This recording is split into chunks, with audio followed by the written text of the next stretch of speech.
Bonjour à tous. Le redshift, ou décalage vers le rouge en français, est l'outil d'analyse qui a le plus modifié notre vision de l'espace. En deux mots, cette analyse des couleurs permet de savoir si une étoile se rapproche ou s'éloigne de nous, et à quelle vitesse. Cet outil est absolument fantastique. Seulement, lorsqu'on a poussé l'analyse à son maximum avec des outils modernes, les conclusions auxquelles nous sommes arrivés, nous ne sommes pas capables de les expliquer. Et c'est ce que nous allons voir.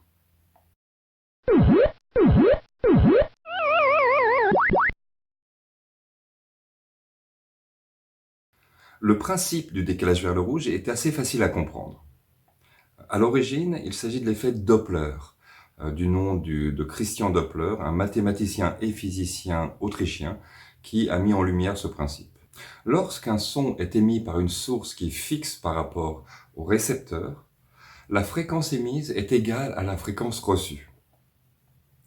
Si cette source se rapproche du récepteur, alors elle va rattraper l'onde qu'elle émet. Et de fait, les crêtes de l'onde, ici représentées par des traits verticaux, se trouveront rapprochées. Et donc la fréquence de l'onde sera plus élevée. On entendra le son de façon plus aiguë. Lorsque la source s'éloigne, c'est le phénomène inverse qui intervient, et on entendra un son plus grave. Et c'est ce qui explique le fait que lorsqu'une ambulance se déplace, ou une voiture de pompiers, on va entendre le son comme s'il était modifié au cours du temps. Il n'est pas linéaire. On n'entendra pas la sirène de la même façon que si on se trouve en face d'une ambulance à l'arrêt. Alors ce phénomène s'applique aussi à une voiture qui passe, un avion, etc. Toute source sonore qui va se déplacer rapidement par rapport à l'autre. En 1848, donc 6 ans plus tard, Hippolyte Fizeau, un astronome français, transpose le phénomène à la lumière. C'est ce qu'on appellera le décalage vers le rouge, puis le redshift. Pour connaître le décalage, il faut avoir une valeur de référence. Et c'est là qu'intervient la spectroscopie astronomique, c'est-à-dire l'étude des longueurs d'onde émises par les étoiles. On sait que chaque élément qui entre dans la fusion thermonucléaire va émettre des ondes particulières. Et en constatant le décalage de fréquences, qui aurait les mêmes écarts, mais qu'on trouverait vers le rouge, alors on sait que l'étoile s'éloigne. Alors on l'appelle décalage vers le rouge parce que l'essentiel des étoiles s'éloigne de nous. Il y existe très peu de cas, enfin Andromède par exemple se rapproche, mais c'est un cas rare. Maintenant que le principe est expliqué, voyons à quel point il change notre vision de l'univers. Si nous prenons une galaxie spirale, et que nous pointons ces différentes parties pour mesurer à quelle vitesse elles s'éloignent ou elles se rapprochent, dans un premier temps, on peut extrapoler et avoir le mouvement général de l'objet. Déjà, on pourra voir qu'elle tourne dans un sens qu'on n'imaginait pas forcément. Ensuite, si on regarde plus précisément, il apparaît que la courbe de rotation, c'est-à-dire la vitesse à laquelle tourne la partie centrale et la partie extérieure, ne sont pas conformes à ce qu'on attendait. Les équations de la gravité ou même simplement la troisième loi de Kepler ne sont pas respectées dans ce contexte. Alors ça, c'est très embêtant parce que on pense connaître les forces qui régissent cet objet, mais le résultat n'est pas celui attendu. Le deuxième problème, c'est que si on compare la masse lumineuse, c'est-à-dire la masse déduite par la lumière émise par cette galaxie, à la masse dynamique, c'est-à-dire le poids qu'elle devra avoir au regard de son mouvement pour rester un objet cohérent, c'est-à-dire ne pas être en train de se disloquer ou de s'écraser sur lui-même, eh bien, on arrive à deux masses très différentes, avec un rapport de 10 entre les deux à peu près. Et la seule explication aujourd'hui acceptée qui permettrait à la fois d'expliquer l'anomalie dans la courbe de rotation et le fait qu'elle tourne aussi vite, c'est la matière noire. Alors la matière noire permettrait d'expliquer tout ça, mais c'est son existence qui pose problème. C'est-à-dire qu'elle devrait représenter presque 90% de la masse de l'univers, et on ne parvient pas à en trouver ne serait-ce qu'un tout petit peu. Donc on est là un peu dans une impasse. On a une solution, mais elle n'est pas applicable. Historiquement, c'est Fritz Zwicky qui, en étudiant l'amas de galaxies de la chevelure de Bérénice, avait relevé ce problème. Alors, les calculs de l'époque étaient très imprécis et il était arrivé à une différence encore beaucoup plus importante. Un des sujets abordés grâce au redshift, c'est un peu le déplacement général des objets dans l'univers. Et le célèbre astronome américain Edwin Hubble a établi une loi éponyme indiquant que plus un objet était loin, plus il s'éloignait vite de nous. Alors cette loi a été modifiée plusieurs fois parce qu'en fait, il cherchait à ce moment-là à en établir une loi alors qu'il semblerait qu'il n'y ait pas une loi générale mais simplement un mouvement d'ensemble. Au cours de cette étude, il y a un point à souligner.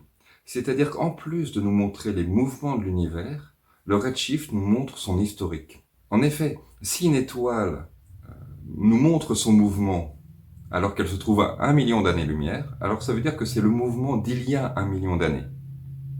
Et là aussi, on peut extrapoler. C'est-à-dire que, au travers du décalage vers le rouge, on peut savoir comment bouge l'univers et comment il a bougé. Et cette information est extrêmement précieuse, et les astronomes en ont pris conscience, et c'est en 1998 que 2 équipes indépendantes sont arrivées à la même conclusion. L'univers est en expansion accélérée. Et ça, c'est un problème, parce que la seule force qu'on connaît dans l'univers, c'est la gravité. Or, la gravité devrait ralentir l'expansion de l'univers. Donc, concernant l'expansion accélérée de l'univers, nous n'avons pas d'hypothèse sérieuse. On parle parfois d'énergie sombre, dans la mesure où il faudrait de l'énergie pour justifier cette accélération, mais nous n'avons pas d'éléments probants pour étayer cette hypothèse. On peut conclure en se disant que 2 solutions s'offrent à nous. Soit nous sommes face à des mystères, et quand nous les aurons résolus, nous aurons fait un pas de plus dans la compréhension, soit nous sommes trompés et la mesure est fausse. Alors dire que la mesure est fausse, c'est pratique, mais c'est probablement pas le cas, dans la mesure où pour résoudre le problème de l'expansion accélérée, il suffirait par exemple que nous nous trompions très lourdement dans la distance des étoiles. Mais non seulement il faudrait se tromper beaucoup, et aussi il faudrait se tromper exactement. Voilà. Mais ça ne répondrait pas au problème de la matière noire. Pour la matière noire, une erreur dans le calcul de la masse lumineuse pourrait nous aider à trouver un résultat correct, mais là encore, il faudrait expliquer la courbe de rotation. Donc, même si il est certain que nos mesures vont devenir plus précises, il reste là un élément à découvrir. Si on regarde historiquement, c'est une très bonne nouvelle. Lorsque quelque chose a été inexplicable, à chaque fois, ça a été une occasion d'avancer vers plus de compréhension. L'expérience Michelson-Morley, par exemple, qui a montré que la lumière allait à la même vitesse dans toutes les directions, a débouché sur la relativité. Le mouvement rétrograde des planètes, c'est-à-dire lorsqu'on regarde le mouvement d'une planète, il semble qu'elle aille toujours dans le même sens, mais que pendant une certaine période de temps, elle fasse demi-tour avant de repartir. Ce mouvement rétrograde a permis de passer d'une Terre centre de l'univers à un Soleil centre de l'univers, puis a déterminé qu'il n'y avait pas de centre à l'univers. Et en fait, si on regarde d'une façon générale, c'est à chaque fois qu'un problème vraiment ardu a été posé aux scientifiques que de grands progrès ont été faits. Espérons simplement qu'on soit plus dans le rythme de la relativité, quelques années, que celui du mouvement rétrograde des planètes, plusieurs millénaires. Maintenant qu'on a posé le cadre de ces énigmes, il est très important de comprendre une chose, c'est qu'on n'obtient jamais une réponse à une énigme. On obtient une réponse à une question et à la bonne question. On pourrait même exagérer en disant que une fois la bonne question posée, il arrive fréquemment que les réponses tombent d'elles-mêmes.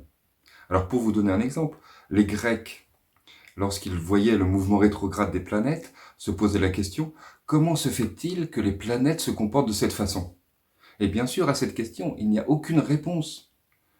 La question qu'il fallait se poser, c'est quel référentiel dois-je prendre pour expliquer le mouvement des planètes? Alors, il y a également un deuxième point, qui est la compréhension du contexte. Pour vous donner un exemple, L'électricité a répondu à énormément de questions qui ont été oubliées depuis, mais lorsqu'on se posait une de ces questions, sans disposer de la connaissance sur l'électricité, eh bien, il était impossible d'obtenir la moindre réponse, parce que le contexte n'était pas compris. Dans les deux cas, des observations liées au redshift, eh bien, c'est la même chose. On n'est pas sûr de poser la bonne question et on n'est pas sûr de connaître le contexte. Le seul contexte dont on dispose, c'est la mécanique newtonienne et la relativité. Et peut-être qu'on a également, dans ce cadre, besoin d'un contexte de compréhension supérieur.